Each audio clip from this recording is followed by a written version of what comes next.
So today we're going to talk about how to build a train set. And how to do this is the way any other person would do this. First, we start off by designing what we're going to make. If you want to make it a large scale or a small scale. Now, I went with an N scale model. What I decided to design was a miniature layout of Disneyland, which is not quite a circle, but more like this of kind of shape. This kind of shape, almost like an upside down heart. So when you're making it, you want to create that, but you don't want it to come to a point because the train's not going to go this way and then go this way. It's going to fall off the track. And you don't want it to do that. So as you can see in my drawing, it says MS at the bottom. That stands for Main Street. And then at the other side, it says New Orleans Square. That's what NOSQ is. And on the opposite side is Tomorrowland. And in the back is Small World. So after you've decided that, you go to your local hobby store and you buy the track.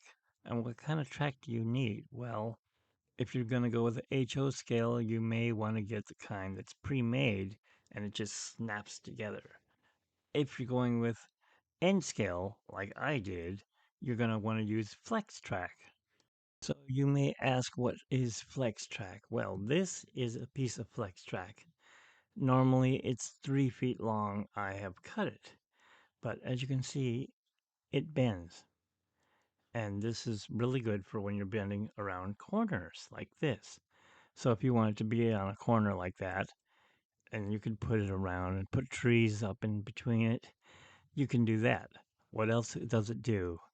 Well, you can also put on this, would put around it, it'd be ballast, which would make it look like a real train tracks when you're out on the, say you're walking along the tracks.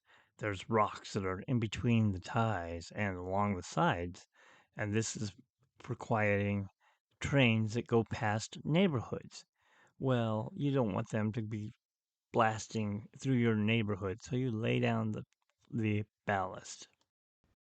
Before you lay your ballast down, what you really want to do is make sure first you put a train on your track, and this one's really old. It doesn't have any grease on the wheel, so it doesn't move. See, I can bend it like that, and it's not moving.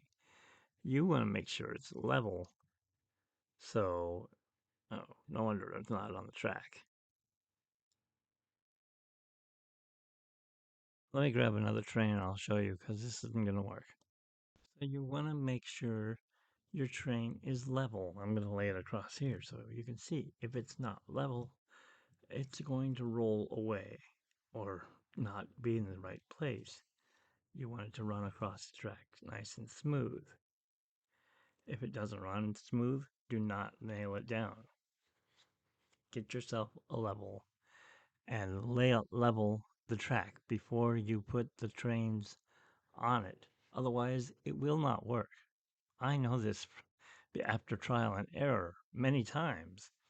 Um, my trains would be nice and level at Main Street Station. By the time they got to Small World, they were lower than they were over at Main Street Station. You don't want that. You want it to be level all the way around. Otherwise, it's not going to work. Okay, I got some wheels at work on a platform here. See, it's not level, it moves. You want it to be level, so it won't move. I'm going to go put it back over here to show you. So when you bring it down, you get your level, and then you make sure it's level all the way around the whole board. Otherwise, it's not going to sit right. So you want it to sit just like that. Nail it down. Don't just nail it right to the board, by the way. You need to buy cork track or cork board. I forgot what it's called. It's small cork and it fits right underneath that train track. And then you get nails about this long and you tap them in. And the way I did it was you put a screwdriver, not a Phillips screwdriver, but a flathead screwdriver on top of the nail, and you tap it down into it. And if that doesn't work, you grab a screw and you put it on top of that nail and you tap it down into it so it's nice and tight, and you can glue it in place too. And that is a way to get your track set up. Once your track is set up, then you can start working on the electrical. You want to find out where you want to set up your transformer. Once you found the place that you want to have your transformer, I put mine to the right side of my board. So it sits over here. So I can sit here and play with it and plug it in and run it. You're going to also want to plug wires into it. Well, you don't want it to look messy. So you get a soldering gun. Okay, that would be the first thing. Doesn't have to be a fancy one, just a metal soldering gun. I'll show you. Drill holes next to the track on each side, unless, of course, you get the track that already has the little plug in, and then you don't have to worry about it. You're not going to want to do that, though, because you want it to be clean. So drill holes into the track and then bring the wires up through the track, put them to the sides of the track. Get yourself a soldering gun like this. Mine's old. It's got solder all over it. It's just plug, and basically it's going to get boiling hot. Do not touch this tip or you will burn your fingers all to hell. You don't want to do that. Buy some solder. I have a ton of it. I didn't even need this much, but I bought it anyways. What you do is you bring it out like this, and the first thing you're going to do after this is plugged in and turned on, you're going to tin it. It's called tinning it, so you're going to get it all hot, and you're going to get a lot of this solder on here. It's probably use up that much on this one piece. And then you're going to take that wire. You don't want to be touching that wire because it's going to get hot. You put it to this outside of the track, not the inside, because you don't want the train to run over it and with the rail. That'd be bad. So here's your track. Get the soldering gun here, and you're gonna heat up the track. Make sure you don't put it on the track, the plastic. It'll melt that right off. You're gonna heat up the track, and you're gonna put the wire with it, and then you're gonna have somebody help you, maybe your son or daughter, whoever's helping you build your train set, or your wife, in my case, and she's gonna put that solder right up against the same place where I have the soldering gun and the wire.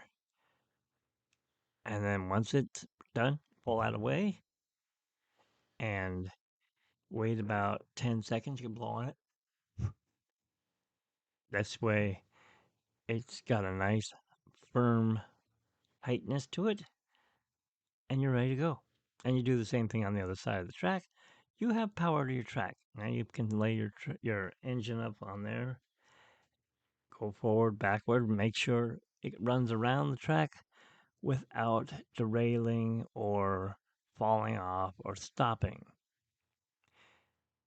Next thing I'm going to tell you, and this will be the last thing in this video because we're running up on 10 minutes now.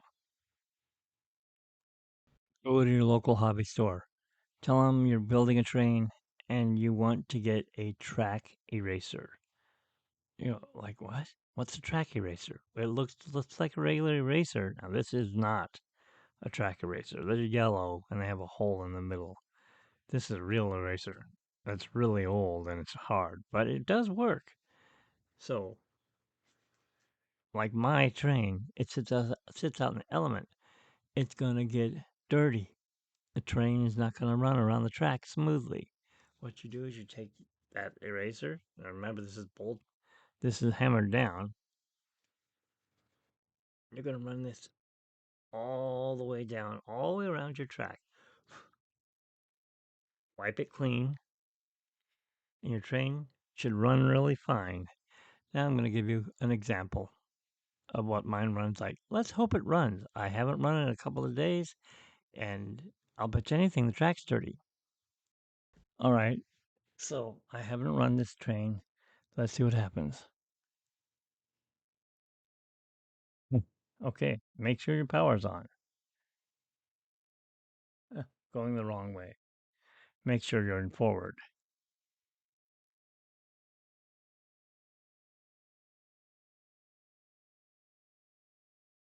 See, my track is dirty. This is why it doesn't work. Give it a knock. Now, I'm going to put it forward. I'm going to give it a little more speed.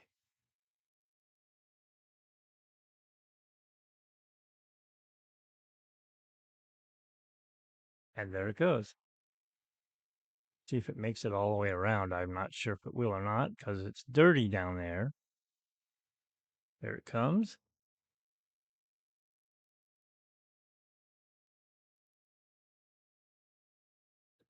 I went too far.